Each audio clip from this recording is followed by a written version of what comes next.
Suite et fin de l'épisode avec Alexandre Bouchex, dit Casquette Verte, l'ultra-trailer qui est venu nous parler de la pratique de son sport, la course à pied de très longue distance, dépassant parfois les 150 km de course. De quoi avoir donc un bon aperçu des exigences imposées par un tel effort. Et il a encore de très belles histoires à nous raconter, alors sans plus attendre, voici donc la deuxième partie de notre entretien avec Casquette Verte. Bonne écoute.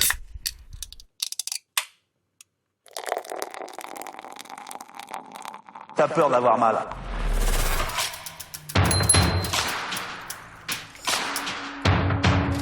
C'est une trompette.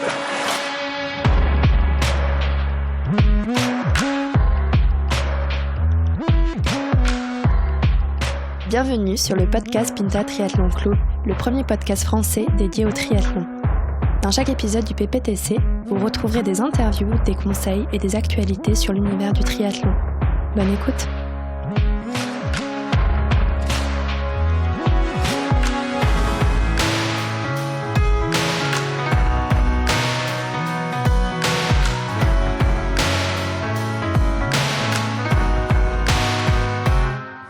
Trois 24 dans les... Mais putain, même quand j'avais Pellegrini, à ça, j'aurais craché dessus. Et du coup, simplement pour... désolé pour ma méconnaissance du sujet, mais il y a des pros sur l'Ultra Trail ou c'est pas un monde de professionnels au final?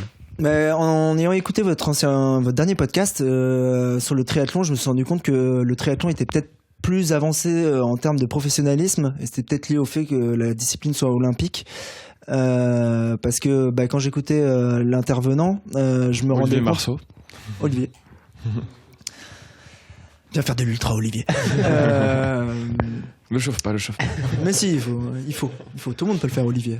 La vie n'est pas terminée. Je sais que tu es avancé dans ton grand âge, mais apparemment tes perfs ne sont pas dégueulasses, donc je pense qu'il y a moyen de faire quelque chose de toi. Il y a une recherche de défi là, j'ai l'impression. On aime bien titiller, c'est l'insolence. Il y a clash entre invités. Ça y est, je me rappelle même plus de la question. Est-ce qu'il y a beaucoup de pros sur le secteur? Il y a des gens qui en vivent, mais relativement peu. Ouais, ça va être des gens comme Kylian. Et après François, non, tu vois, François, lui, il préfère aussi avoir son activité dans les vignobles à côté avec le domaine Germain, mais... écoute, j'ai pas l'impression qu'il y a des gens qui peuvent en vivre, mais ils sont relativement très peu. Il faut vraiment, je pense, être très très très très bon d'un point de vue budgétaire. Mais ça s'est pas encore assez professionnalisé pour ça. Il n'y a pas de dotation sur les courses? Il y a certaines courses à dotation. Je sais pas pour le tri quels sont les price money, mais il y a certaines courses qui ont des petits price money. Thibaut, t'as gagné combien sur tes dernières Sur mes courses Zwift, gagné T'es en positif ou en négatif là, sur les 5 dernières années? Non, tu vois, il y a assez peu de price money. Il y en a sur certaines courses, mais c'est pas non plus énorme. De tête, je crois me souvenir que pour la Diagonale des Fous, donc, allez, on va dire l'ultra trail le plus dur, même s'il y en a d'autres. Donc gagner la Diagonale des Fous, gagner la Diagonale des Fous, ça n'arrive pas à n'importe qui. Je crois que c'est 2 000 € en termes de. Ouais, ça te paye, somme, ça donc, paye même pas le trajet, quoi. Ouais, voilà. Et donc c'est pas énorme. Il y a des price money qui sont plus importants sur certaines courses.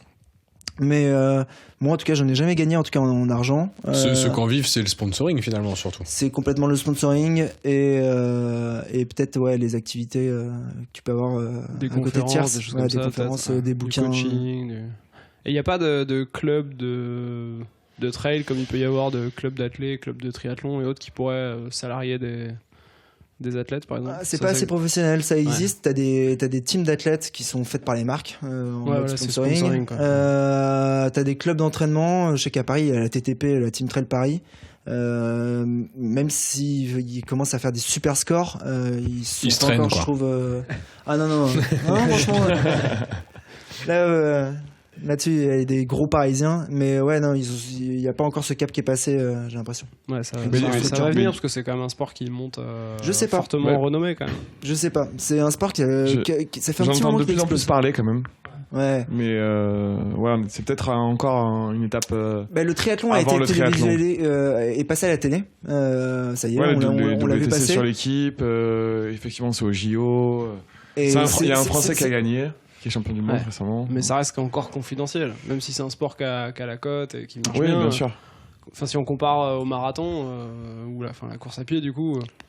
On va dire que le triathlon, tu vois, si tu fais une distance XS, S, M, c'est plus accessible à des gens, tu vois. Si tu pars sur un ultra trail, enfin bon, après il y a des distances plus courtes, effectivement, mais c'est peut-être plus facile à médiatiser une course d'1h30 en triathlon que 15 heures de. Et puis au-delà de ça, enfin tu vois, même j'ai envie de te dire d'un point de vue purement structurel, filmer une épreuve qui se passe potentiellement de nuit dans la montagne et tout. T'imagines le mec sur sa moto avec sa caméra, c'est compliqué. Le commentateur, il a le temps de s'essouffler. C'est super dur, c'est quasi impossible à filmer et à retranscrire à la télé. C'est exactement ce que je voulais dire. C'est en fait structurellement. Avec une caméra. L'UTMB fait un live pendant tout l'UTMB. Je crois qu'ils le mettent en ligne sur YouTube et sur TV8 Mont Blanc, je crois à l'époque. Mais donc il y a un live, mais effectivement, déjà des mecs qui courent aussi vite que les élites et qui peuvent le faire avec une caméra. Il n'y en a pas beaucoup, c'est rare, mais ils arrivent à le faire, l'UTMB, mais je pense que c'est des moyens qui sont énormes. Faut mettre des drones peut-être. Il faut des drones, quoi. Et il y a Salomon qui sur le Golden Trace Series, en fait, sur une des courses, je crois que c'est Sierra Zinal, qui est un format un peu plus court, donc des formats 42 km avec 3000 de dénivelé, mais voilà, il y a des mecs en 3h, 3h30, ils arrivent à le faire. Enfin, des mecs. Kylian, Thibaut Barognan, Marc Lefebvre. Pas n'importe qui. Pas n'importe qui. Mais ils avaient réussi à le retransmettre en live et en fait il y a une énorme infrastructure derrière, c'est-à-dire que il y a déjà les mecs qui courent très vite ou qui font du vélo très vite pour pouvoir filmer, que ça soit stable, que ça soit pas moche. Il y a forcément une régie, mais surtout en fait c'est comme au Tour de France, c'est qu'il y a des avions qui tournent au-dessus de manière à pouvoir faire des relais du live. Et je suis pas sûr que tout ça va ensemble, c'est-à-dire que ça va pas avec l'esprit trail qui est proche de la nature. C'est pas dans l'esprit, ça demande beaucoup de moyens pour pas beaucoup d'auditeurs forcément. C'est surtout la durée des épreuves, hein. Tu regardes et la durée des épreuves même aussi, le Tour de France, quand l'épreuve est un peu longue, ils prennent l'antenne un peu tôt, mais il se passe rien pendant 2 heures jusqu'à ce que ça commence. Mais non, mais le charmant petit village. Mais c'est pareil, l'année dernière il y avait la Coupe du Monde avec les épreuves de triathlon Ironman et Half Iron. Ils ont pas tout retransmis. Pourtant, c'est déjà une grosse licence et il y avait du monde, mais c'est long, quoi, en temps horaire. Donc forcément, des formats, dès que ça dépasse, je pense, 2-3 heures de compète, à part quelques mordus, c'est compliqué, quoi. Je pense que après, ça doit être les diffuseurs, les chaînes qui doivent un peu pas y trouver leur intérêt, donc encore des trucs à construire. Vu ce qu'on a vu pendant le confinement sur l'équipe 21, on les invite éventuellement à prendre les droits de ce genre d'épreuve. Moi j'ai kiffé sur mon tapis, ils m'ont bien accompagné avec le Tour de France 93, 94, 96, 97. Et excuse-moi, je reviens sur tes meilleurs moments en course. Je t'ai peut-être préempté la chose en parlant de la Lyon-Saint-Élion, mais est-ce que t'avais d'autres courses où tu as des meilleurs souvenirs, dont tu es plus fier, une course que tu aurais fini je pense que en fait la Lyon-Saint-Élion, c'est un kiff parce que c'était une victoire sur un ultra et que j'aime beaucoup cette course. Et il y a ma première victoire, c'était le Mad Trail à Valmorel. C'était un très belle station, Valmorel. Très belle station, ouais. Tout à fait. Ah ouais, je suis passé trop vite. Je me suis pas arrêté. C'était une très belle station. C'était une course de 62 km, je crois, avec un peu plus de 3000 de dénivelé. Et en fait, j'ai fait la course tout seul, du sortie du village jusqu'à l'arrivée où je gagne. J'étais tout seul tout le long, parce que j'étais parti, comme je disais, assez vite. Et j'ai kiffé ma course. Et t'arrives et tu te rends compte que tu vas gagner ta première course. Et tu le sais 4 ou 5 km avant, parce qu'il y a quelqu'un qui est venu te dire au dernier pointage, le mec il a une demi-heure, donc t'es vraiment large. Et donc c'était vraiment un kiff, et surtout c'était un kiff absolu, parce que ce jour-là c'était le jour de la finale de la Coupe du Monde France-Croatie. D'accord. En fait, moi, t'as pu voir le match là-bas. Et je suis arrivé assez tôt pour pouvoir voir le match tranquille. C'est pour ça que t'allais aussi vite, en fait. Mais tu sais que je flippais, hein. Et le célébrer, surtout. Et non, il y a des mecs qui ont pas vu le match parce qu'ils étaient en train de courir. Ça c'était dur. Ou ceux qui ont traversé le village alors qu'il y avait le match, donc personne ne les regardait, n'applaudissait. Tu traverses le village, tu t'arrêtes au bar. Là t'es tout seul et t'entends les mecs applaudir. J'abandonne. Mais en fait c'était parfait parce que c'était la première victoire, c'est la première fois où je me rendais compte que je pouvais gagner. Et c'était à la montagne, c'était un Parisien qui gagnait. les mecs du coin chantaient qu'ils kiffaient pas. Donc heureusement qu'on gagnait la Coupe du Monde ce jour-là. Sinon, il fallait que tu partes vite de la station. Ah ben non, mais tu vois, je ramenais la coupe à la maison, mais c'est tout. Quoi. Heureusement, t'étais français déjà, c'était pas mal. Et du coup, quand tu commences à gagner des courses, toi, t'es pas approché par des sponsors ou ce genre de choses? Bah, en fait, j'avais été approché avant de gagner des courses. Avant tout ça, c'était. Je suis sponsorisé toujours maintenant par Salomon et par Sunto. Qu'on salue. Bonjour Salomon, bonjour Sunto. En fait, c'était dans le cadre de leur arrivée sur Paris où moi, ils se sont approchés de moi parce qu'ils ouvraient une boutique et ils avaient besoin aussi de personnes, soit d'influenceurs, soit d'athlètes, soit de coachs. Ils avaient un programme d'ambassadeurs. Et il s'est trouvé qu'à ce moment-là, moi, je commençais à avoir des meilleurs résultats, mais pas non plus ouf. J'avais déjà fait la diagonale. Oui, t'avais déjà des perfs, quoi. Ouais, il y avait déjà. Il sait courir, ça va. Prends pas de risque. C'est pas un guignol. Ça devrait aller. Mais il cherchait un peu cet univers. Et maintenant, petit à petit, plus ça a avancé et plus j'ai basculé de casquette verte à Alexandre qui finalement court pas si mal et peut gagner des courses. Donc maintenant, il m'accompagne.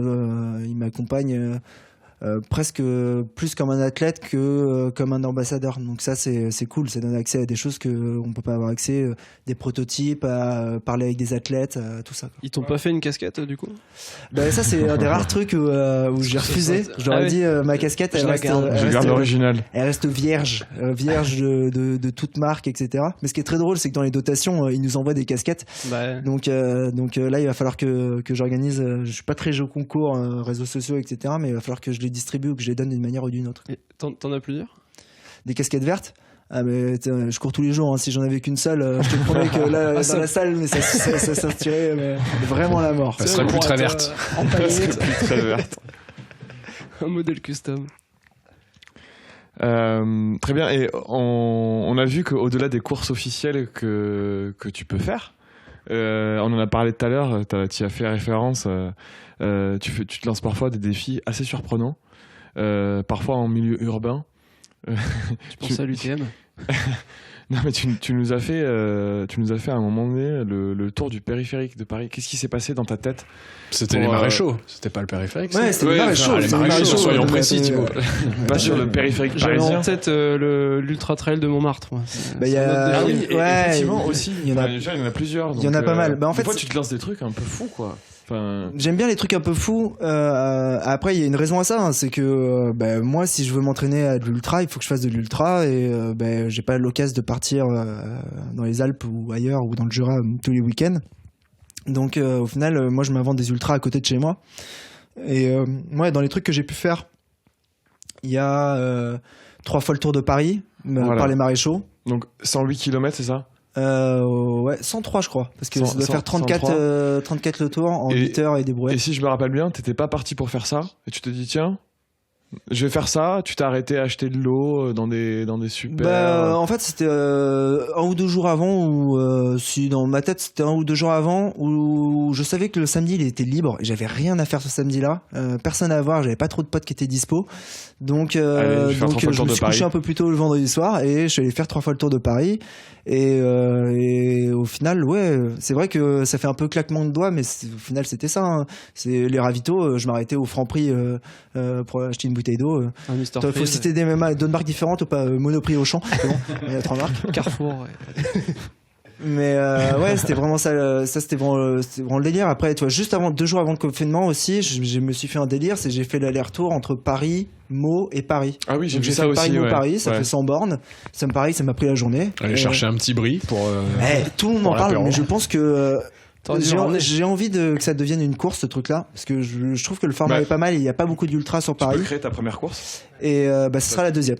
Ce sera la deuxième que je vais créer, mais ce sera peut-être la première officielle avec des autorisations préfectorales, parce que la première n'est pas autorisée. On n'en parlera pas. Si, on va en parler. Ok, allons-y.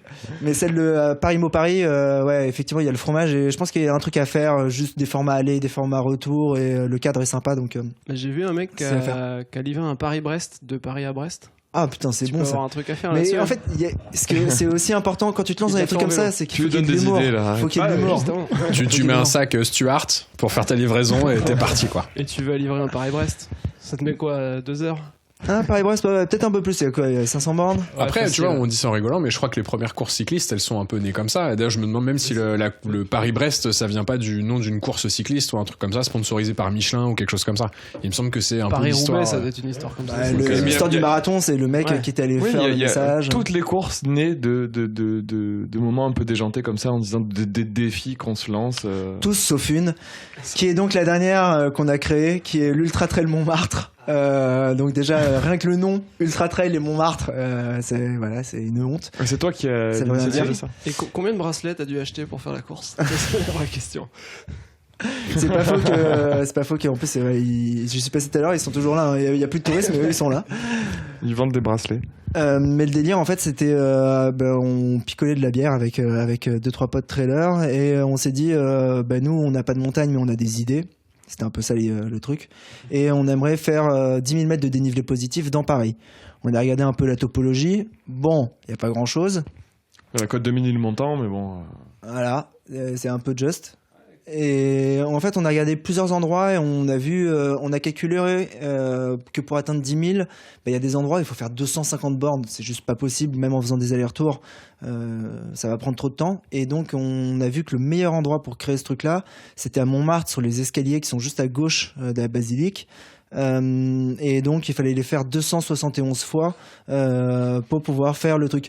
Et sur le papier, en fait, on se dit... Pourquoi pas on le tente quoi. On le tente. Mais non, pas pourquoi pas. Je me On pense. sait pas que c'est possible, on sait pas si c'est possible, on sait pas si c'est impossible non plus, et donc on le tente. Et donc on s'est dit quitte à le tenter, on va essayer de créer un petit peu une course. Et ce qui est drôle, c'est que dès la première année, j'avais une 50aine de personnes qui ont demandé à s'inscrire, donc j'ai dû limiter les places. Ça fait trop de monde dans les marches sinon. Exactement, Okay. c'est parce que en fait la difficulté de cette course, et c'est un peu sur le principe de ce que fait Laz avec la Barclay, c'est j'essaie de rendre ça le plus dur possible. Donc j'organise ça 2 jours après Noël, de manière à ce que Tout le monde soit blindé. exactement, c'est que t'es pas pu très bien t'entraîner parce que c'est l'hiver, et surtout tu viens de te bouffer du foie gras, du champagne, etc. Donc forcément t'es pas bien. Et on se lance le jeudi soir à 22h. On tape la première nuit dehors. Généralement, les conditions météo, là, ça fait 3 ans qu'on se tape de la pluie assez atroce. Et le lendemain, le plus dur, c'est qu'en fait, cet escalier, il est rempli de touristes. Et donc, eux, ils savent pas que ça fait déjà depuis 22h hier, donc ça fait 10 heures que tu es en train de monter et descendre les escaliers. Puis ils comprennent pas surtout. Et Attends, parce que vous la faites de nuit. tu pars à 22h et la première année, Guillaume Artus, ce grand taré, a réussi à la terminer. Donc il y a un mec qui a réussi à la terminer la première année, c'est tout. Il l'a terminé en 24 heures et des brouettes, 25 heures. Donc 25 heures d'escalier. Il faut... Je sais pas, c'est une sacrée semaine. Non mais pour moi ça paraît normal en fait, c'est bizarre. Mais pour moi ça paraît normal, peut-être que ça paraît pas normal pour les gens, mais Oui, voilà. si, ça va. C'est pendant 25 heures tu fais un escalier sans t'arrêter, monter, descendre. Et D'accord. Donc t'as trouvé des potes aussi déjantés, non, mais quoi. ce qui est dingue, c'est que j'avais 3 potes où on jusqu'au avait lancé le boutiste. délire. La première année, on le fait. Il y a une vingtaine de personnes qui viennent. Il y a un seul mec qui va au bout. Oui, et les autres, ils flanchent. Pourquoi ils vont pas au bout? Ils sont à bout, quoi. À 25 heures d'escalier, c'est pour ça mais qu'ils vont pas au bout. moi, je me suis arrêté. Ah oui. La première année, D'accord. je me suis arrêté après 175 allers-retours. Je crois que j'avais fait ça en 13 heures, un truc comme ça. Le lendemain matin, il était 11h du mat, ça faisait une nuit que je me faisais rincer par la flotte. Là, il commençait à y avoir les touristes japonais, chinois, Qui américains, revenaient. allemands qui débarquaient, donc il fallait slalomer en plus. Non, mais qu'est-ce que je fous là? Merde, je prends le métro, je rentre chez moi, quoi. Et C'est trop près en fait, Une ça te limite, donne quand presque même. envie d'abandonner c'est quand ça. c'est trop près. c'est ça. c'est Par pas rapport faux. à ce que tu disais tout à l'heure sur C'est pas faux l'Afrique que- du Sud, que c'est c'est trop difficile. simple. Ouais. Et là, au final, la 3e édition, l'année dernière, j'ai eu 470 demandes d'inscription et je limite à 20 places. Donc ça commence à être un délire. J'ai même des mecs qui m'envoient des messages en message privé en mode qu'est-ce que je pourrais faire pour avoir une place guest, etc. Je fais, non, venons pas là quand même. Mais ça devient un délire. Et là, les gens, pour l'instant, j'ai pas encore lancé les inscriptions. Je pense que je vais faire une méthode d'inscription un peu bizarre où va falloir Un peu juste, quoi. un peu à la Laz, non, un mais peu- il va falloir soit trouver comment me contacter, soit etc. Je sais pas encore. Il faut que j'invente ça, peut-être que. Faut que tu la rendes officielle pour que tu puisses avoir au moins 50 places, quoi. Ce que je disais tout à l'heure, en fait, je veux pas la rendre officielle. Attends, on va parler à Hidalgo. On va faire ça officiel. Attends, on verra. Parce que déjà, on est dans l'entre-deux tours. On va voir qui va être élu. Ça peut être un programme de campagne. mais ouais, non, c'est une difficulté parce que effectivement, en fait, c'est quand même un truc ultra. C'est-à-dire que le premier mec qui l'avait terminé la première année, il a mis 25 heures, il a fait 10 000 mètres de dénivelé, mais en fait, en réalité, ça fait 11 165. Et c'est pas cool de mentir sur les dénivelés. Tu dis 10 000 et t'en mets 11 000. Je me suis pas mentir. En fait, je me suis planté. Pour la petite histoire, je me suis planté. C'est la première année, j'avais tout calculé sauf les 2 rangées de marche en haut. Donc j'avais annoncé 10 000 pour 271 allers-retours. Et en fait, on a regardé nos montres. Il m'a reparlé 3 semaines après. Ah, il y a Anne Hidalgo qui appelle. C'est ok. C'est du live. Elle nous entend. Apparemment, elle est ok. Et on a checké les dénivelés et en fait 3 semaines après on s'est rendu compte que je m'étais planté sur le calcul et qu'en fait 271 allers-retours ça faisait 11 000 mètres de dénivelé, mais bon on n'était plus à 1500 mètres de près, donc ça a augmenté. Mais ouais, non, elle est pas autorisée parce que en fait c'est vraiment un truc qui est trop touristique cet endroit, c'est imprivatisable. Ou du moins pas sur la durée que nous on le voudrait. Et même si voilà, c'est un appel lancé à la mairie de Paris, mais si vous me l'autorisez... Je dirais non. Je dirais non, parce que c'est quand même vachement plus cool en mode système D, et qu'on fait ça à l'arrache, et le petit côté à l'arrache, ça donne un peu du goût au truc, et après... j'ai conscience que juridiquement parlant, il y a des responsabilités, il faut faire attention. Non, mais c'est une sortie entre potes, quoi. Mais globalement, c'est exactement ça le principe. C'est moi, je n'organise rien. À aucun moment, on parle d'organiser. T'as tes potes, je donne rendez-vous à des potes et puis on fait des... non, mais attendez, on court pas. On marche dans l'escalier, c'est tout. Mais du coup, là, tu disais, tu pars à 22h, il y a 25 heures de course, par exemple, pour cette épreuve-là. Comment ça se passe l'alimentation en général sur les trails? Celui-ci est un petit peu particulier parce qu'à Paris tu peux t'arrêter au Franprix, mais quand tu pars en plein milieu du Mont Blanc ou en plein milieu de l'Afrique du Sud, c'est quoi l'alimentation sur 24 heures? Ça se passe comment? Moi, comment ça se passe? Déjà, ça commence avant la course. En fait, ça commence. J'essaie de faire gaffe à partir de 7 jours avant. J'arrête ce qui est alcool et acidifiant. Donc alcool, vinaigre, citron, les sodas, les trucs industriels. J'essaie d'arrêter. 3 ou 4 jours avant, je passe plus en mode pâtes, riz, légumes cuits, des choses assez simples. Le jour d'avant, j'essaie de limiter les quantités, c'est-à-dire que là où je fais des réserves en glycogène, les jours J-3, J-4 et J-2, le jour d'avant, j'essaie de prendre des petites quantités histoire de ne pas partir trop chargé. Après, sur la course, moi je suis quelqu'un qui fonctionne, j'ai des gels sur moi, je suis capable de... La Lyon-Saint-Élion, par exemple, j'ai mangé quasiment que des gels. J'arrive à ne manger que des gels et à tenir. Combien de temps de course? L'aller-retour, je crois que c'est 16 heures. 16 heures, donc pendant 16 heures. Pendant 16 heures, j'ai mangé que des gels. Des gels, les gels qu'on connaît. Et je dois grignoter 2-3 trucs sur des ravitaux, mais vraiment quasiment rien, quoi. Donc ton estomac arrive à assimiler... Moi, j'ai la chance que les gels passent. Après, il y a plein de gens sur lesquels les gels passent pas. Mais le plus souvent, ce que je fais, en fait, c'est je fais une répartition salé-sucré. Maintenant, j'ai appris à faire ça, en fait. C'est sucré moi. Moi, j'ai du sucré sur moi et je vais prendre. Je tape toujours les mêmes trucs. Hein. C'est fromage, saucisson ou amandes et tuc sur les ravitaillements. Donc attends, t'es en train de dire que sur les ravitaillements, ils me donnent du saucisson? Ah mais venez faire du trail les mecs. Venez faire du trail. C'est génial. Et surtout non mais nous, il y a des régions... des quartiers d'orange flingués. Nous aussi on a les quartiers d'orange, mais les quartiers d'orange en fait il faut s'en servir comme sur les ravitaux du trail. Dans les bons ravitaux, moi je pourrais vous faire un guide des meilleurs ravitaux de France, mais les Templiers, le dernier ravito des Templiers, il y a des petites tartines au Roquefort, c'est de la région là-bas, mais c'est une folie pas possible. En trail dans la montagne en fait, c'est ça En Corse, il y a des spécialités corse, c'est un truc de dingue. À la Réunion, faut faire gaffe. Il y a des ravitaux. Il y a des attention, faut pas se tromper. Mais rigole pas. Il y a du rhum, il y a des trucs pimentés, il y a du rougail saucisse, il y a des crêpes. Et j'ai le souvenir que sur l'UT4M, dans la Chartreuse. Et en plus, ça, c'est pas le dernier ravito, c'est exactement ça. En fait, il y a une bouteille de Chartreuse posée sur la table et t'as la possibilité de prendre des shots de Chartreuse. Et C'est pour réveiller le corps, le truc dont tu parlais. Là, Tu te fais un petit choc. Tu te fais un petit choc. Après, Mais du coup, conscience, c'est pas des ravitaux où comme sur le Tour de France, tu prends ton baluchon, tu manges en train de courir, tu t'arrêtes sur ce type tu de prends le distance. temps d'assimiler, non. Moi, je prends pas le temps. Non, ok, d'accord. Non, moi, je prends pas le temps et à l'avant de course, il y en a qui se permettent de prendre un peu plus de temps. Moi, j'estime que j'arrive à gagner du temps justement sur les ravitaillements. C'est-à-dire que je sais pas, je m'arrête jamais plus de entre 15 et 45 secondes max sur un ravitaillement. J'étais sur les minutes, moi, quand t'as dit 15. Moi aussi. 15 minutes, c'est bien.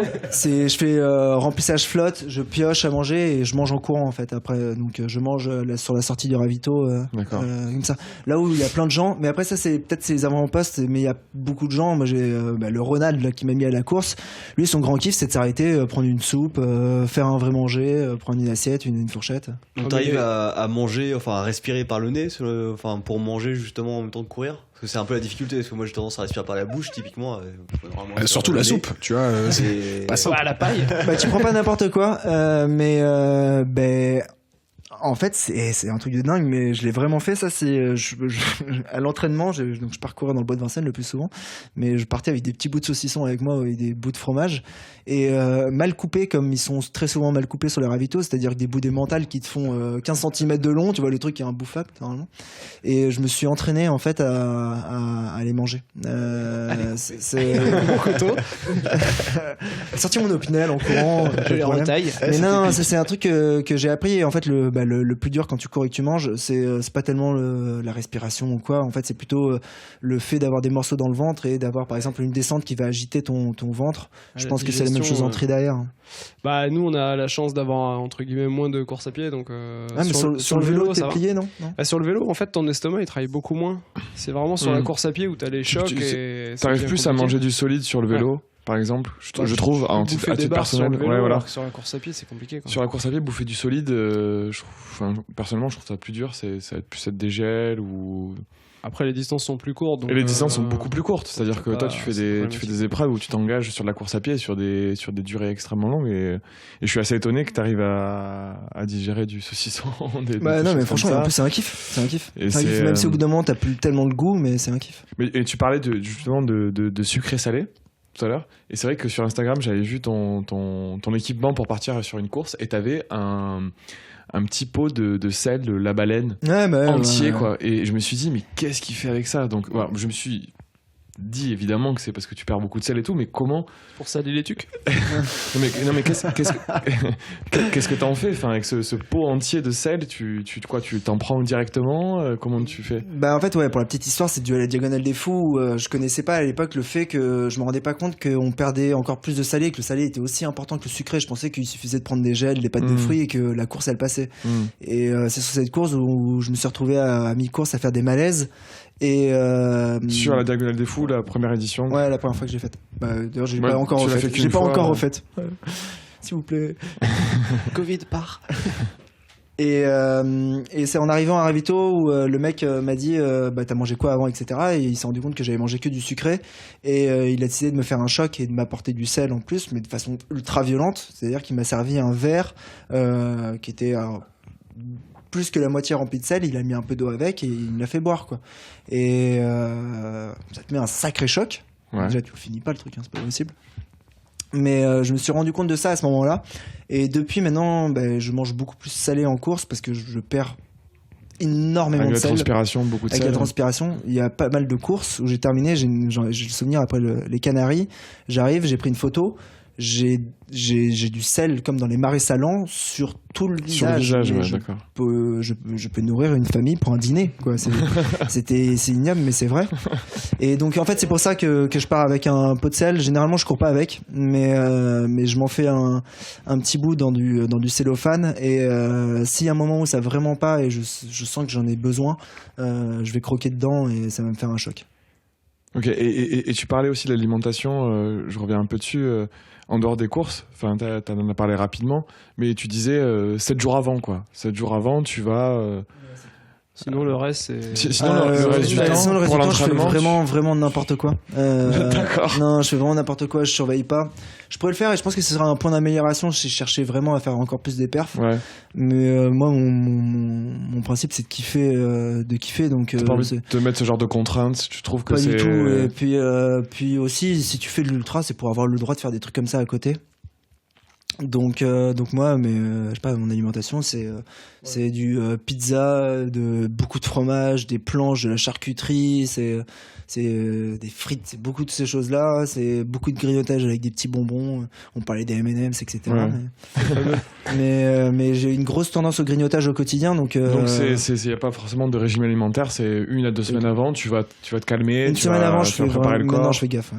Okay. Une semaine avant, 2 semaines, j'en reçois plus besoin. Et même avec même avec les performances que tu as aujourd'hui, une Lyon Saint-Élion que tu as gagné, tu te dis pas tiens, je vais faire attention parce que je vais améliorer mes performances. Bah non, parce qu'en fait, toi, avant la Lyon Saint-Élion, 3 jours avant, j'ai bouffé une pizza, quoi. Et j'ai bu une bière 2 jours avant en arrivant parce que je devais voir un pote. Donc je me suis rendu compte que c'était possible et que en gros, je considère que toi, c'est un peu comme les étirements. Moi, je m'étire jamais et j'ai un peu l'impression que les étirements, les gens s'étirent parce qu'ils voient les gens s'étirer.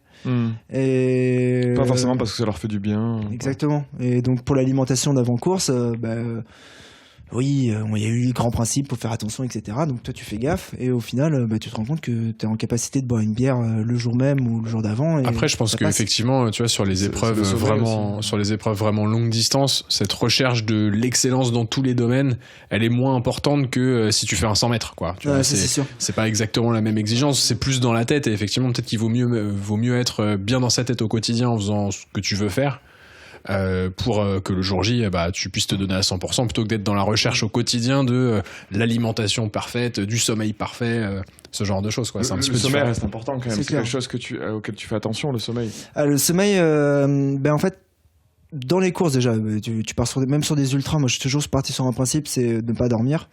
Mais avant les courses, je me fais des réserves. Je pense que c'est le truc même limite le plus important. Une cure de sommeil. Je me fais des nuits pas possibles, des nuits de 10 heures avant les courses, les gros ultras. Parce que ça te répare. Et 2, au moins tu auras minimum sommeil pendant la course, quoi. Mais après la difficulté du sommeil en course, j'ai jamais eu à la gérer parce que j'ai jamais eu à dormir. Mais sur la diagonale, je me suis endormi, ou sur l'UT4M, donc des courses de 32-34 heures, je me suis endormi en courant, quoi. Je m'endormais debout. Ah ouais. Et du coup, tu te poses dans un coin, tu te poses contre un arbre et tu fais tu fais quoi, ouais. Non, tu trouves la motivation moi j'ai refusé. Enfin, je refusais parce que je m'étais dit avant le départ, tu dors pas et tu vas à la fin et ça se termine. Tu tapais 2 boîtes de nuit d'affilée quand tu étais dans l'école de commerce, t'es bien capable de le faire en course, quoi. Faut bien que l'école de commerce ait servi à quelque chose. Merci papa maman là-dessus. Je refusais. Par exemple, c'est que ça soit sur la diagonale ou sur l'UT4M, t'as rien sur toi pour te tenir éveillé, donc le seul moyen c'est de te mettre des petites clacounettes. Ou sinon face à toi-même et t'arrives à te motiver comme ça, t'endors pas. Tu t'endors et tu te réveilles et tu te rends compte que tu es en train de te mettre en danger parce que tu es en train de t'endormir en courant dans un milieu où il y a des précipices. Donc faut pas. C'est dangereux pour toi. C'est un peu un mode autopilote où tu prends le Loctinien pour rentrer chez toi. C'est un peu le même esprit où là tu vas prendre ta flasque et te jeter de l'eau sur la tête, dans les yeux pour pouvoir te tenir éveillé. C'est pas mieux de faire une petite heure je pense que c'est mieux. Et justement sur la diagonale en gros, elle se découpe en 3 parties cette course. Et sur le deuxième ravito, il te reste 40 km. Là, il y a j'ai le souvenir où je m'arrête 30 secondes. Et il y a un mec avec qui je courais un petit peu à ce moment-là qui me dit moi, je vais me coucher. Je me dis je vais plus jamais le revoir, quoi. J'ai gagné une place, ouais. Il m'a redoublé 6 km avant l'arrivée. C'était dans la montée du Colorado. Moi, dans la montée, je rampais, je marchais même plus, je rampais. Et lui, il m'a doublé en courant, tu vois. Genre, hey, salut. Et il m'a foutu une demi-heure dans la descente. Je sais pas toi, mais moi, j'ai bien dormi. Mais non, mais ça m'a prouvé que, il y avait plusieurs stratégies et que finalement, des stratégies d'économie sur l'ultra pouvaient être intéressantes. J'ai écouté l'autre fois un mec de l'extrême aussi qui a fait des tests justement à l'INSEP. Et qui disait, on a fait les études et en fait, de 4 à 5 heures du mat, je suis incapable de faire un effort. Donc en fait, il dit, quand je fais mes courses de l'extrême, je sais qu'à 4 heures, je me couche, je me réveille à 5, et c'est mon moment où je servais à rien, j'ai rechargé un peu les batteries et je repars. Mais il a dû faire des tests pour voir que c'était vraiment ce créneau-là où c'était le meilleur moment pour dormir. Une petite heure, hein, c'est la petite sieste, mais tu vois, il savait que c'était le bon timing, quoi. Ouais, c'est les micro-siestes que j'aimerais bien apprendre à faire. Ils estiment qu'on peut faire des micro-siestes de 10 ou 15 minutes qui sont ultra réparatoire. Et ça, je crois qu'il faut faire des gamins pour faire des micro-siestes. Ouais, c'est pas faux. C'est pas faux. Chérie, si t'entends ce podcast. mais du coup, pour amener un peu le truc au triathlon aussi, par rapport à la foulée, à la course, est-ce que toi, t'as des conseils à donner en termes de foulée, en termes de course à pied de manière générale? Enfin, est-ce que tu réfléchis à ça aussi, à ta foulée, à la technique, à comment je vais avoir cette foulée pour me préserver physiquement, parce que c'est des très longues distances. Enfin. Vis-à-vis des ultras, ma foulée, en fait, je me suis appris à avoir la foulée la plus économisatrice possible, c'est-à-dire que j'ai les pieds qui sont le plus proches du sol. J'ai pas forcément des appuis super avant-pied, même j'attaque un peu médio ou talon, mais par contre c'est super économisateur ma façon de courir, c'est-à-dire que je peux me prendre 80 km, j'aurais pas mal aux jambes, enfin un peu mal aux jambes mais pas trop. Donc c'est quoi? C'est qu'en fait t'es très plat, enfin ta tête bouge pas trop? Exactement, je suis très plat, très rectiligne, mes jambes avancent comme sur un tapis, quoi. Moi c'est comme ça très souvent que je dis aux gens, je donne un conseil aux gens, là-dessus au moins c'est bon, c'est s'ils courent et que leur jambe va vraiment en face tout droit, il n'y a pas de problème, mais très souvent les gens en fait ont un peu tendance à aller chercher avec le pied droit à droite, le pied gauche à gauche, et donc ils perdent un peu d'énergie. Donc avoir le minimum de mouvements qui sont parasites, exactement. Donc ça c'est plutôt vis-à-vis de l'ultra. Et après, si j'ai un conseil à donner pour les triathlètes, même si c'est difficile parce qu'il faut s'exercer dans les 3 sports, c'est faites du trail. Non, pas tellement en fait. C'est la régularité fait tout. En fait, moi je suis pas de planning, je pas de coach, ça m'intéresse vraiment pas d'avoir des méthodes d'entraînement libre, quoi. Non, mais je fous des baskets et je vais courir, mais par contre, c'est vrai que j'y vais tous les jours et je fais jamais moins de 23 km. Bon, ça c'est pas forcément, il y a pas besoin de faire ça, mais y aller tous les jours et apprendre à son corps que c'est un quotidien, une habitude. Il le comprend, ça va prendre 2 mois ou 3 mois, mais au bout de 2 ou 3 mois, ton corps il a compris, tu lui as mis 2-3 claques, oui, toi aussi ça a été dur, mais par contre derrière, à tout moment, là tu me dis, il faut aller faire un marathon, tu sors, t'y vas, quoi. Pas de problème, quoi. Pas de problème. Tu te fais pas de séances différentes, je sais pas, du fractionné, du seuil, des trucs Alors t'as toujours ta séance un peu toujours la même finalement? En fait, c'est pas tellement des séances, moi, c'est plutôt des sorties. Tu vois. Toi, tu cours pour courir en fait. Je cours pour le plaisir de courir. Tu fais de la distance. S'il y a des côtes, tant mieux, quoi. Ouais, après, je vais en chercher un peu plus. Tu vois, aujourd'hui, je suis parti de chez moi. Je savais que là, on est pas pour balancer l'endroit, mais on est à Parmentier. Mais donc, je savais que Parmentier, en fait, c'est sur le chemin retour. Si je vais faire un grand tour. Je vais au but de Chaumont, donc je passais autour des buts de Chaumont, je suis allé à Montmartre, je suis allé faire 2-3 allers-retours à Montmartre, je suis descendu à Parmentier et je me suis baladé, et là tu vois, juste en arrivant j'ai acheté le pain qui est dans mon sac de trail, et je vais rentrer tout à l'heure en courant, mais donc je me déplace en courant bizarrement maintenant, c'est devenu un moyen de transport. Donc ça m'a fait rire pendant la grève quand les mecs ils me disaient j'ai marché 3 km ce matin pour prendre le métro. Tu vas bosser en courant du coup? Je peux pas y aller bosser parce qu'on n'a pas de douche ou de vestiaire. En costard, c'est pas possible. Mais par contre, je rentre très souvent en courant du boulot, et même ça c'est agréable parce que ça te permet de bien déconnecter et de penser à autre chose. Te vider la tête complètement. Après, ça c'est plus dur en tri, je pense. Après, en tri, moi ce que je vois, c'est que les gens font pas mal de piscine le matin ou le midi, et vélo sur le week-end et course à pied quand ils peuvent. Natation ou pas, quoi.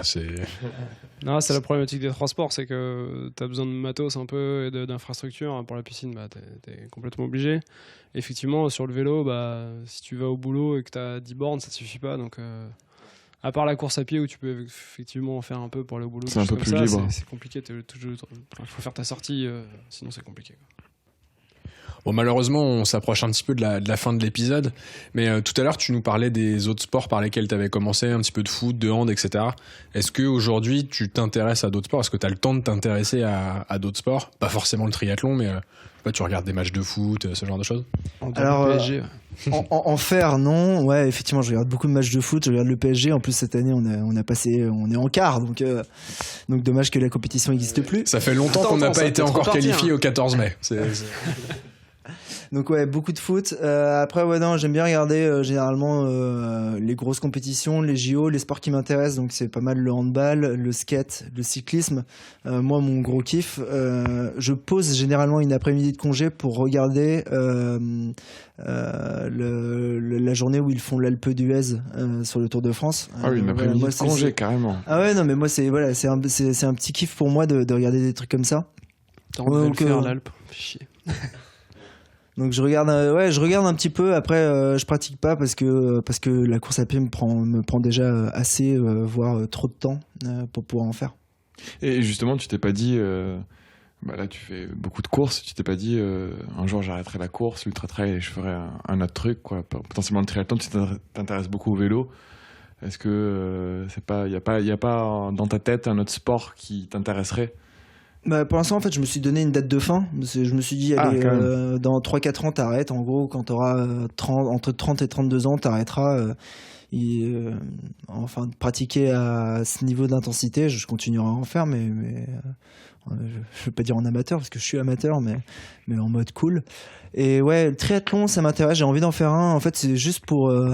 et c'est là, les triathlètes vont pas aimer, mais c'est juste pour prouver que c'est pas si compliqué que ça, quoi. Genre, on peut faire des perfs même si on s'entraîne pas trop dans ce délire. Après, mon gros problème, c'est que je pense que sur le vélo, je vais perdre quelques places, mais ça va le faire. En course à pied, ça va aller. Là-dessus, pas trop d'inquiétude. Fais gaffe, t'as l'air quand même assez léger sur la course à pied. On va pas t'affoler, mais c'est autre chose. Mais par contre, sortir de l'eau, enfin déjà, je pense que mon problème, c'est que je serais disqualifié. Je sais pas s'il y a une barrière horaire pour la flotte, mais il y en a une. Mais là, je risque d'être très limite. Moi, ce qui m'intéresse, c'est le Norseman. Le Norseman, forcément, il fait rêver pas mal le monde, et la petite couleur des t-shirts, je crois que c'est le blanc quand on y arrive et le noir. Non, le noir quand on y arrive. C'est le noir si tu. C'est notre premier épisode, avec Pierrig. Forcément, ça me donne envie d'aller chercher ce t-shirt noir, autant pour moi, pour le kiff de découvrir ce truc-là, que par insolence, en revenant sur ce mot-là, de venir dire, regardez, c'était pas si compliqué, quoi.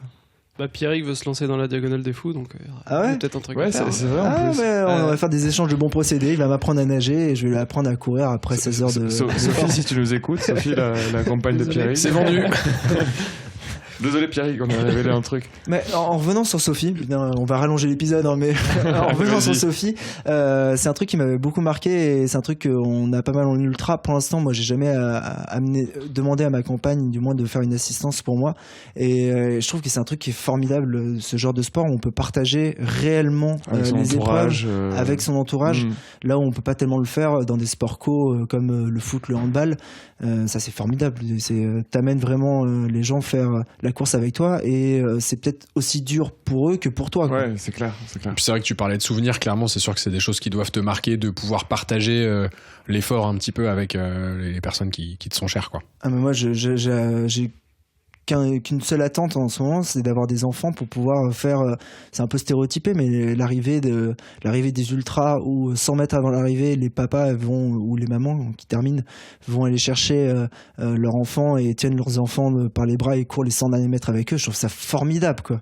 C'est les petites, c'est l'instant larmes et émotion, mais ça pourra te permettre de t'entraîner sur les micro-siestes dont on parlait tout à l'heure également. Donc, je pense que ma sœur vient d'avoir une petite fille, et je vois ce qu'elle vit, et je me dis putain, physiquement elle tient quand même, et ouais, peut-être que c'est intéressant, mais ouais, d'autant plus le respect qu'on doit avoir pour les gens qui sont amateurs et font de l'ultra et qui ont une vie à côté, et une vie de famille, un boulot, c'est hyper dur, quoi. C'est peut-être aussi pour ça que au final les gens, sur les tranches d'âge, peut-être que les gens s'y remettent un petit peu plus tard, une fois qu'ils ont plus de temps, qu'ils ont un job assez stable, on va dire, donc peut-être plus de possibilités de prendre du temps pour eux, plus forcément de gamins chez eux aussi. C'est peut-être aussi ça qui explique Tu vois, toi, t'as commencé très tôt et il y a peut-être des gens plus vieux qui s'y remettent finalement. Ouais, c'est clair. Je pense que la grosse partie des gens, ils ont pas entre 30 et 40 ans le moment où tu as des enfants qui sont en bas âge. Ils sont plutôt juste après les 40 ans, quand ça commence à se débrouiller tout seul et qu'on peut aller s'entraîner le matin, le soir, partir un week-end sans avoir des problèmes logistiques de famille derrière. Donc oui. Puis surtout, tu déclines moins sur les sports d'endurance avec l'âge. Autant sur de la vitesse pure, c'est mieux quand t'es plus jeune. C'est ce que nous disait Olivier Marceau. Ouais, puis même sur les marathoniens, tu regardes les mecs qui font les meilleurs perfs, c'est pas forcément des jeunes, même si aujourd'hui ça commence à arriver, mais tu déclines moins sur des sports d'endurance à 40 ans qu'effectivement sur du 100 mètres. À 35 ans, c'est terminé, quoi. Alors que sur du marathon, sur du long, tu peux continuer, quoi. C'est ce qui s'est passé au final, quand on regarde les 15 dernières années pour le monde de l'ultra trail. Le monde de l'ultra trail, il y a 15 ans, les gens qui gagnaient, c'était que des masters, des gens seniors, avec de l'expérience. Et puis Kylian Jornet est arrivé. Donc l'année d'avant, quand Kylian gagne son premier UTMB, je crois que l'année d'avant, c'est quelqu'un qui avait... J'ai peur de dire une bêtise, mais qui avait plus de 40 ans qui gagne. Kylian arrive, et donc c'est un gamin de 20 piges qui gagne ça. Et donc lui, il a apporté cette jeunification qu'il y a dans l'ultra trail. Et en fait, il a prouvé à tout le monde, et c'est ça qui m'inspire le plus chez lui, c'est qu'il a prouvé à tout le monde que c'était possible aussi de le faire à 20 ans, quoi. Mais justement, on parlait, on avait une question par rapport à tes idoles en course à pied. En off, tu parlais...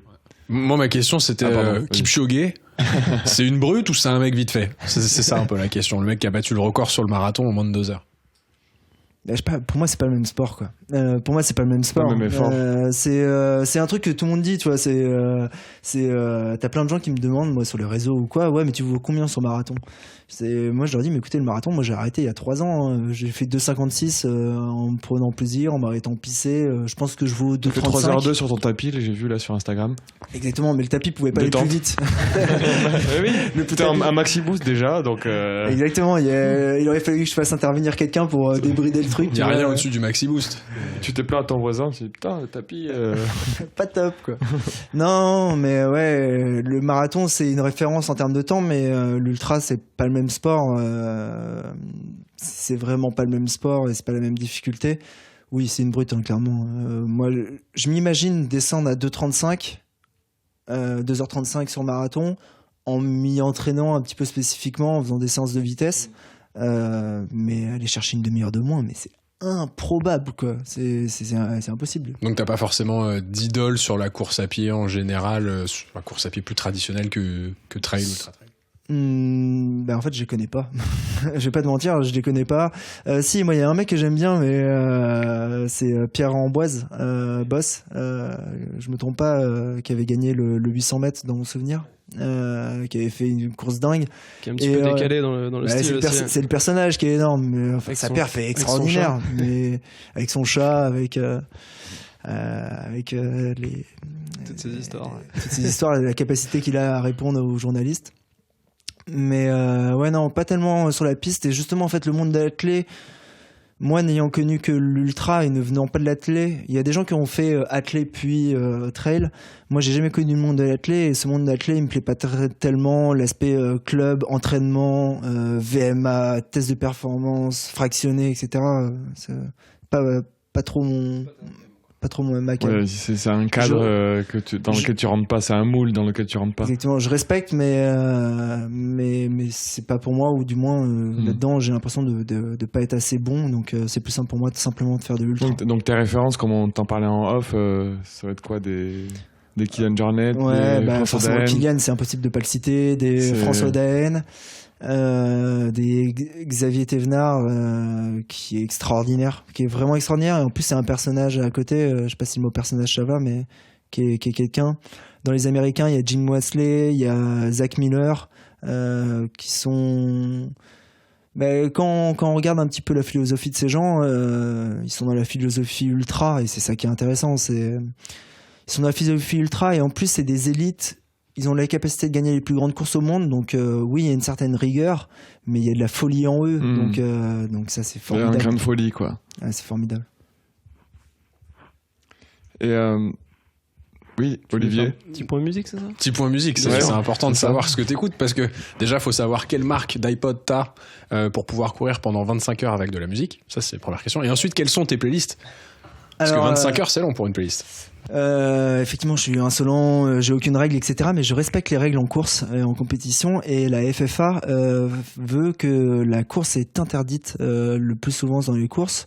Donc même si elle est en ultra toléré. Pas de musique en compétition, je ne mets jamais de musique, jamais d'écouteurs, etc.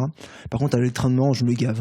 Oui, tu fais des petites stories, j'ai vu avec des morceaux, ça m'a bien fait marrer parfois. J'adore tu vas égayer ma journée. J'adore la musique. La musique, je sais pas si elle m'adore moi, mais je suis à fond je suis un gros kiffeur des années 80, 90, 2000. Un peu moins les sons récents, mais j'en écoute quand même. Mais moi, enchaîner un Patricia Cass, un Johnny Hallyday, derrière avoir un petit peu de classique, du violoncelle de Bach, puis du gros Peura qui tâche, du Sniper, du 113, et avoir tout ça en aléatoire et courir avec ça, c'est un sacré ça kiff. peut te donner envie d'arriver assez rapidement chez toi, ça c'est. Ah, je sais pas, moi ça me donne envie de rester encore plus dehors et c'est un bon format en fait les musiques parce que généralement les sons font entre 3:30 et 4:50 max dans les sons un peu traditionnels qui passent à la radio. Donc ça rythme ta course quoi. Ça rythme un kilomètre en fait. Ça rythme un kilomètre facilement ou un miles. Ouais c'est ça, 3 minutes c'est un kilomètre, voilà. Ouais simple. Non, ouais. Je tourne, je crois que ma moyenne en général je suis à 4:15, 4:20 quand ça roule bien. Et donc c'est le temps parfait pour un son donc ça fait passer les kilomètres plus vite et puis quand on aime la musique ça fait passer le temps en dehors d'écouter vos podcasts qui sont vachement bien et on apprend plein de trucs. Merci. Et je me permets de revenir sur les coureurs que tu citais, Kylian Jornet, etc. En off tu disais que potentiellement tu faisais quelques kilomètres avec eux. Ça t'est arrivé sur des courses de courir avec ces personnes-là? Ouais, c'est ça en fait. C'est pour moi l'ultra, il y a pas beaucoup de sports dans lesquels on peut courir avec le mec qui est le meilleur au monde actuellement dans cette discipline. C'est ça qui est dingue en fait. Je ferai jamais de passement de jambes avec Kylian Mbappé. Je ferai jamais. Ouais, j'ai dit Kylian parce que l'époque a changé. Froome demande souvent à Thibaut de rouler avec lui. Ouais, une fatigue, hein. Il me contacte tout le temps, c'est relou. On a eu la chance sur Zwift de croiser quelques pros. Ouais. On a croisé en virtuel. Barguil, ouais, voilà, en virtuel. En virtuel. Ouais. Même si pour la petite histoire, à la sortie d'un bar quand j'étais en école de commerce, j'avais demandé à Teddy Riner de me mettre un hippon pour une vidéo. Il a refusé en me disant qu'il allait me casser en deux. Ce qui était probable. Gentiment, mais effectivement, voilà, sur l'ultra, c'est formidable parce que tu t'inscris à une course.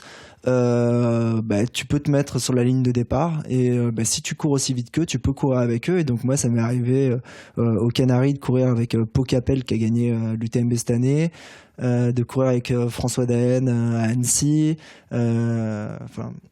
voilà. C'est aussi simple et c'est là où je crois que on en parlait au tout début du podcast, mais c'est là où tu te rends compte que au final c'est des gens exactement comme toi et c'est pas des extraterrestres. C'est pas des extraterrestres, c'est un humain comme toi. Il a 2 jambes, 2 bras et toi aussi t'es capable de ce que lui il a fait. Il suffit d'en donner les moyens, mais en tout cas pendant la course tu le suis un moment puis après il s'en va quand même. Très souvent effectivement très souvent il y a un moment où tu lui dis bon on se revoit plus tard, ciao, bonne course.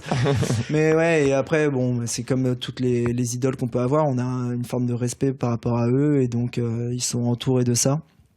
Donc tu cours avec, mais t'as plutôt l'impression que t'as la chance d'être avec eux, alors que dans la réalité en fait pas du tout. Ça me fait penser au marathon de Paris là, il y a 2 ou 3 ans où il y avait un amateur qui s'était mis dans un satellite et qui avait couru quelques... c'est un mec de la TTP, c'est un mec, c'est Alexis je crois, de la TTP qui est un très bon coureur hein, il est un super coureur parce que il s'est mis dans le satellite, faut déjà avoir le droit ses chronos, d'avoir le satellite et effectivement il était passé et il avait couru dans mon souvenir les premiers kilomètres aux avant-postes devant les Kenyans et dans mon souvenir monsieur Montiel sur FR3 Bernard Montiel il avait un peu descendu alors que déjà faut avoir le droit, il faut avoir la capacité de faire ce qu'il a fait et lui il a fait ça en se marrant mais il a un très très gros niveau quoi. Ouais et puis c'était pas du tout un manque de respect, au contraire c'était pour pouvoir courir avec les idoles et le faire sur quelques mètres, enfin quelques centaines de mètres, mais ouais. Mais je sais pas si t'as la chance de le faire en trail potentiellement, quoi. Ça, c'est cool. Clairement, je sais pas si en tri c'est possible. Enfin, moi j'ai l'exemple, j'ai Vincent Louis en tête, mais je sais pas si on a la possibilité de s'inscrire sur une course où lui il est présent et d'essayer de. On a déjà couru avec lui, hein, nous, perso. Non, c'est là, régulièrement. Sur les compétitions officielles, c'est réservé uniquement aux pros, mais après, si demain tu te vois sur une course entre guillemets ouverte aux amateurs, si tu arrives à avoir un dossard élite, j'imagine que tu peux partir en natation au même moment. Faut mais avoir le bon, dossard élite. c'est déjà plus fragmenté, je pense. Puis le problème, c'est que tu pars par la natation et c'est vrai que tu vois pas grand monde à ce moment-là, quoi. Faut s'accrocher rapidement. Effectivement. Puis pour le coup, moi je ferais 1m50 devant et puis c'est tout. Mais ouais, on sent que c'est plus difficile déjà d'accès, de pouvoir discuter, ne serait-ce qu'avec les triathlètes pros, c'est un peu plus compliqué. Et pour les auditeurs qui veulent continuer un peu l'aventure, est-ce que tu peux nous dire où est-ce qu'on peut suivre justement tes exploits ? Partout sur internet. Partout sur internet, c'est assez simple. Justement, le gimmick de Casquette Verte, il me permet d'avoir ce repère pour les gens. Et c'est présent sur aussi bien Strava, Instagram, Facebook et Twitter. On tape Casquette Verte et généralement on me trouve assez facilement, quoi. Après, dans la réalité, je suis accessible aussi, et de la même manière, c'est dès qu'on voit une casquette verte passer dans la rue, faut pas hésiter à m'arrêter. Si vous avez envie de parler, de poser des questions, avoir des conseils ou des choses comme ça, ou même pour une bière, même encore plus pour une bière, je suis plus apte à m'arrêter. On confirme. On va voir plein de mecs courir avec des casquettes vertes, c'est ça. Comme le phénomène de Joker. mais justement, pourquoi casquette verte, on l'a pas dit ça.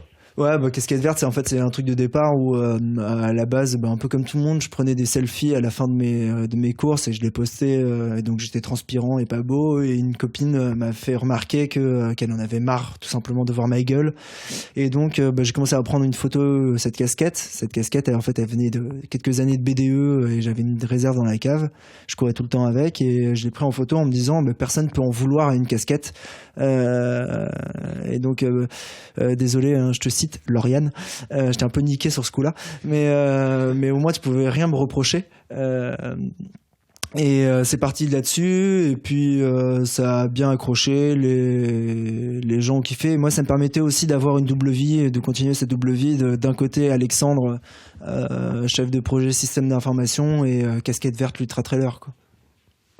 Le super-héros. Je suis pas sûr, j'ai un peu encore du mal. On arrive à la fin de cet épisode, je crois, pour de bon, qui était hyper riche, et merci beaucoup de nous avoir accordé ton temps. On a une tradition dans le podcast Pinta Triathlon Club, c'est de demander à notre invité sa bière préférée. Alors c'est quoi ta bière préférée à toi ? C'est très difficile parce que effectivement je suis un gros buveur de bière. Généralement moi j'aime plutôt les brunes ou les ambrées. Après c'est technique ça, on sent l'amateur. Non. Je suis très sur les bières ambrées, mais pour avoir écouté forcément votre podcast plein de fois, je me suis dit que ce qu'il fallait parler, c'est plutôt une bouteille à la mer. C'est ma bière préférée, c'est une bière que j'ai bu qu'une seule fois quand j'étais en Belgique, que j'ai bu au Delirium. C'était une bière qui s'appelle a priori le Floris Cactus. Floris Cactus. C'est une bière verte qui est au cactus. Et déjà elle est verte. Curieusement. Bizarrement, à part dans certaines fêtes de la Saint-Patrick où ils te mettent des colorants et après dégueulasse. Voilà, c'est atroce. Mais celle-là, elle est verte naturellement, elle est au cactus, elle est incroyable. Et donc, s'il y a quelqu'un qui nous écoute, qui sait où on peut en acheter ou en consommer sur Paris, envoyez-nous un message. C'est important. Très important. Au 73232. Mais cette bière-là, parce que je l'ai bu qu'une fois et au final, son exception fait que j'en ai gardé un très bon souvenir. Donc, tu l'as bu dans un contexte particulier, peut-être ? C'était un voyage étudiant que j'organisais. Ah d'accord. Où notre QG était donc le Delirium Bar, un bar à Bruxelles où il y a plus de 3000 bières à votre... Bien sûr.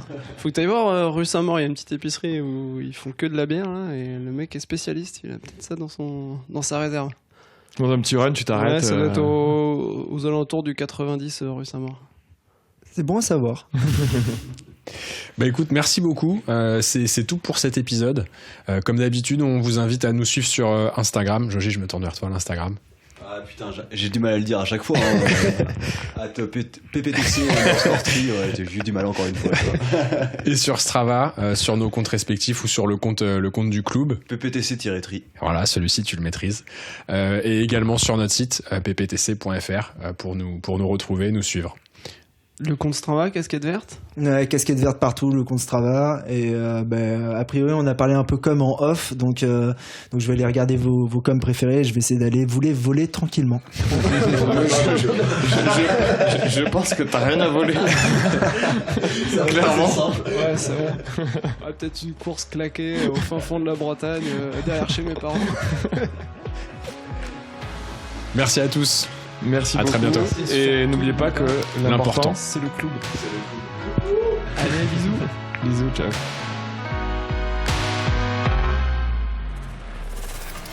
Ah, j'en ai marre d'entraîner des cons, sans déconner, je te jure.